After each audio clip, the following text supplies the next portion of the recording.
Hello, আমি doctor Akon Das. আমি veterinary officer এবং সার্জন হিসেবে ফার্মেলিয়নের সাথে আছি। ফার্মেলিয়নে পেট অ্যানিমেলরা অনেক রকম মেডিকেল কন্ডিশন নিয়ে আমাদের কাছে আসে। তার ভিতরে একটি অন্যতম কন্ডিশন যেটা হচ্ছে পায়োমেট্রা আমরা পেয়ে থাকি।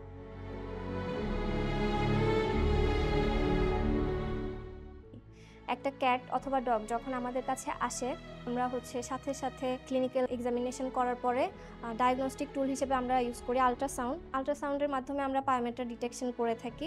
এক্ষেত্রে আমরা বিভিন্ন পকেট লাইক স্ট্রাকচার পাই ইউটেরাসের ক্ষেত্রে।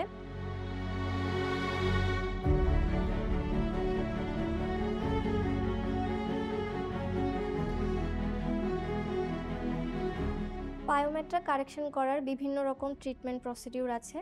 তার মধ্যে একটা হচ্ছে মেডিসিনাল ট্রিটমেন্ট, আরেকটা হচ্ছে সার্জিক্যালি রিমুভাল অফ ইউটেরাস এবং ওভারি। এই দুইটা ট্রিটমেন্টের মধ্যে সার্জিক্যালি রিমুভালটা হচ্ছে বেস্ট, কারণ অনেক সময় হরমোনাল ট্রিটমেন্ট দিয়ে ফুল কিউর হয় না এবং আবার বায়োমেট্রা রিকার হওয়ার পসিবিলিটি থাকে। অ্যাসেপটিক সার্জারির পূর্ব শর্ত হচ্ছে প্রপার স্টেরিলাইজেশন, যেটা আমরা সবসময় মেনটেন করে থাকি।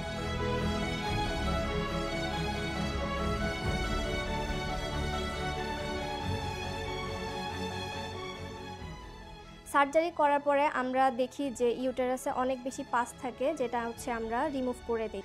আর যদি আমরা বায়োমেট্রা প্রিভেন্ট করতে চাই তাহলে আমাদের কি করতে হবে?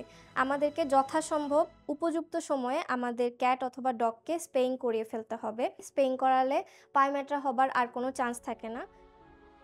আপনাদের প্রিয় পেট অ্যানিমেলের যদি কোনো মেডিকেল ইমার্জেন্সি বা সার্জিক্যাল ইমার্জেন্সি হয়ে থাকে, যথাসম্ভব দেরি না করে আমাদের কাছে চলে আসুন।